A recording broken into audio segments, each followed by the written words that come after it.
A woman's husband was cheating on her. So the woman and her husband got a divorce, and the woman went on with her life hating her ex-husband. One day, she found a beautiful lamp tossed in the streets.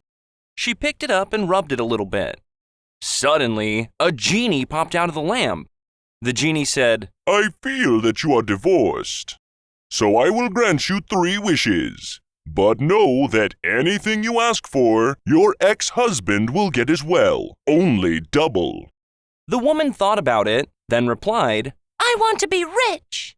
So the woman became rich, and her ex-husband became twice as rich. For her second wish, the woman said, I want to be beautiful. So the woman became beautiful, and her ex-husband became twice as beautiful. "Okay, The genie says, this is your last wish, so be careful what you wish for." the woman thinks really hard and finally comes to a decision. I want you to scare me half to death. A couple goes to the town hall to get married. They arrive just seconds before closing time, but are able to catch a judge just as he's about to leave. The groom asks, Sir, will you marry us? The judge says, First, you'll need to go to the town clerk and get a marriage license. They catch the town clerk just as he's locking up and get a license from him. When they return to the judge, he points out that they have filled in the names wrong, with his where hers belonged and vice versa. They rush back to the clerk's office, catch him again, and get another license. This time, the judge notices the clerk has filled in the date using the wrong format. Again, they catch the clerk as he's attempting to leave, and after 3 reissued licenses, the judge is finally satisfied. The judge says, I hope you appreciate why I made you keep going back. If there were any irregularities in the license, your marriage would not be legal. And any children you might have had would be, putting it delicately, technical bastards.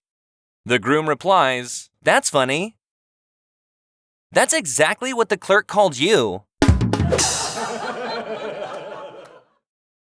3 men arrive at a Caribbean beach resort and quickly start talking about their lives and how they got there. The first man says, I used to run a successful business in the Midwest. One day, unfortunately, there was a huge fire and my entire warehouse burned to the ground. I collected the insurance on it and decided to move here. The other 2 give a sympathetic nod. The second one says, I have a similar story. I used to own a jewelry store in Los Angeles, but it was destroyed in a break-in one night.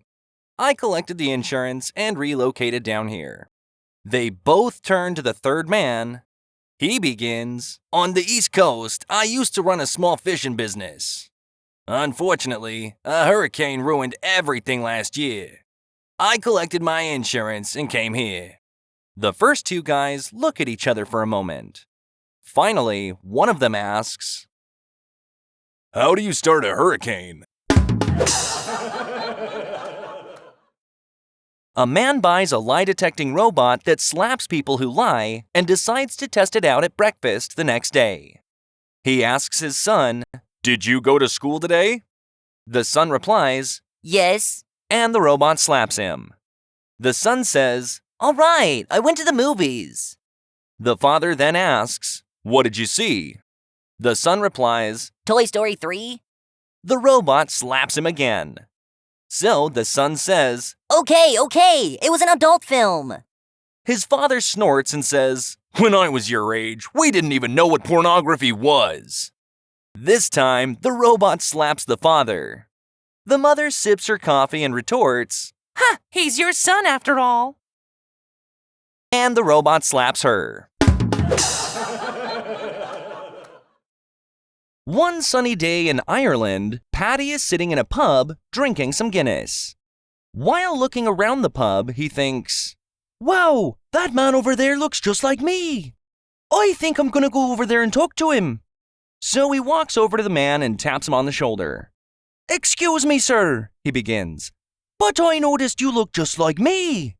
The man turns around and says, Yeah, I noticed the same thing. Where are you from? I'm from Dublin, Paddy replies. Me too, says the man. What street do you live on? McCarthy Street. replies Patty. Me too! What number is it? The man asks. 162, Patty replies. Me too! What are your parents' names? Asks the man. Connor and Shannon, answers Patty. The man, almost dumbfounded, says, Mine too! This is unbelievable! So they buy some more Guinness and continue talking some more. When the bartenders change shifts, the new bartender asks the other bartender, So, what's new today? Oh, nothing much, the other bartender replies. The Murphy twins are drunk again as usual. A cute blonde named Brandy found herself in dire trouble. Her business had gone bust and she was in serious financial straits. She was so desperate that she decided the only way out was to ask God for help. She began to pray. God, please help me. I've lost my business, and if I don't get some money, I'm going to lose my house as well. Please let me win the lotto. Lotto night came, and Brandy did not win. She prayed again. God, please let me win the lotto. I've lost my business and my house, and now I'm going to lose my car. Lotto night came, and Brandy still had no luck. Once again, she prayed. Dear Lord, why have you forsaken me? I've lost my business, my house, my car, and my children are starving. I don't often ask for help, and I have always been your faithful servant. Please, just let me win the lotto this one time so I can get my life back in order. Suddenly, there was a blinding flash of light as the heavens opened, and Brandy heard the voice of God himself. Brandy, work with me on this. Buy a ticket. Thomas has always wanted to become an actor. His parents have been very supportive and have even paid for him to attend acting classes. However, even though Thomas has tried out for every school play since the 2nd grade, he has never gotten a part. One day, he finally gets a part in the school play. He is elated. He rushes home from school and yells to his father, "I got a part! I got a part!" His father says, "That's great, son. I'm very proud of you. Who do you play?" Thomas replies enthusiastically, "I play a man who's been married for 30 years with 4 children." In an encouraging tone, his father says, "Well, that's a great start, son. Maybe next time you'll get a speaking part." A priest was being honored at his retirement dinner after 25 years in the parish. A local politician and member of the congregation was chosen to make the presentation and to give a little speech at the dinner. However, he was delayed, so the priest decided to say his own few words while they waited. "I got my first impression of the parish from the first confession I heard here. I thought I had been assigned to a terrible place. The very first person who entered my confessional told me he had stolen a television set, and, when questioned by the police, was able to lie his way out of it. He had stolen money from his parents, embezzled from his employer, had an affair with his boss's wife, and taken illegal drugs. I was appalled, but as the days went on, I learned that my people were not all like that. I had, indeed, come to a fine parish full of good and loving people." Just as the priest finished his words, the politician arrived full of apologies at being late. He immediately began to make the presentation and gave his talk. "I'll never forget the first day our parish priest arrived," said the politician. "In fact, I had the honor of being the first person to go to him for confession."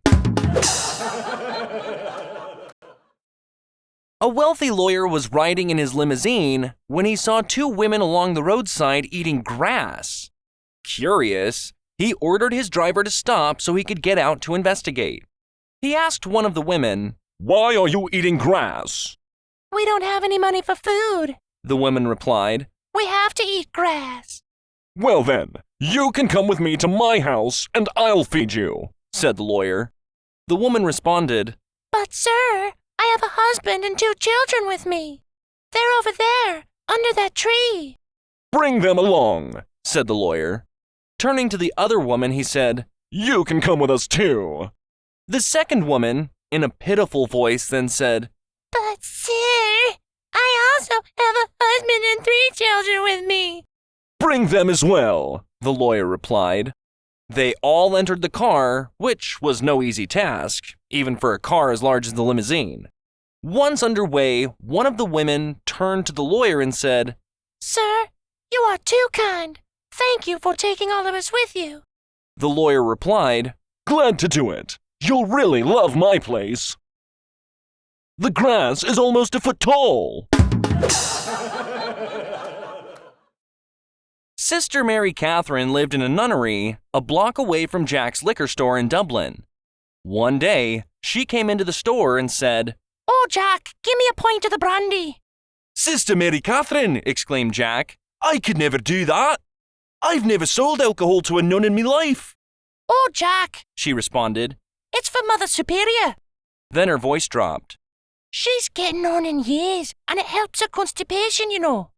So, Jack sold her the brandy. Later that night, Jack closed the store and walked home. As he passed the nunnery, who should he see but Sister Mary Catherine? And she was snookered. She was singing and dancing, whirling around and flapping her arms like a bird, right there on the sidewalk. A crowd was gathering, so Jack pushed through and exclaimed, "Sister Mary Catherine, for shame! You told me this was for Mother Superior's constipation." Sister Catherine did not miss a beat as she replied, "And so it is, me lad, so it is. When she sees me, she's really going to An ex-husband and ex-wife are in court fighting in a bitter custody battle over their child. The judge asks the woman, Why do you feel you deserve custody? The woman says, I brought that child into this world. My child literally came out of me. That is why I deserve custody." The judge nods his head and says, That is a simple and logical reason. It makes sense. Then the judge turns his head to the man and asks, She said her side of things. Why do you feel you deserve custody? The man sits in his chair and slowly drinks from a can of Coke. Then he holds up the empty can in his hand and says, Was this my Coke or my ex-wife's Coke? Confused, the judge says, I believe that was your Coke. The wife is also confused, and the judge looks over at her and asks, Was that your Coke? The ex-wife says, No, it was his Coke. The man looks at the judge and says, Good, we all agree. So, when I put my money in a Coke machine and a Coke pops out, the Coke is mine.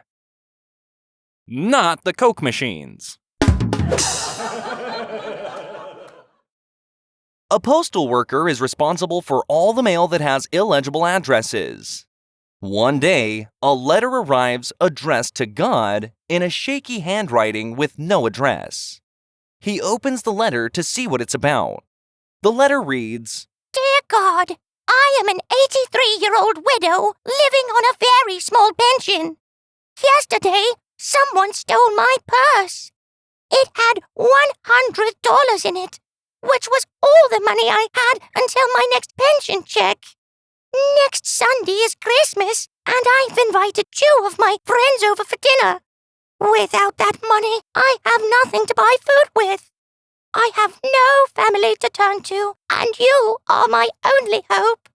Can you please help me? Sincerely, Edna. The postal worker is touched. After showing the letter to the other workers, each of them contributes a few dollars. In total, they collect $96, which they put into an envelope and send it to the woman. The rest of the day, all the workers feel a warm glow thinking of Edna and the dinner she'll be able to share with her friends. Christmas comes and goes. A few days later, another letter arrives from the same old lady addressed to God. All the workers gather around while the letter is opened. It reads, Dear God, how can I ever thank you enough for what you did for me? Because of your gift of love, I was able to fix a glorious dinner for my friends. We had a very nice day, and I told my friends of your wonderful gift. P.S. There was $4 missing. think it must have been those thieving scoundrels at the post office.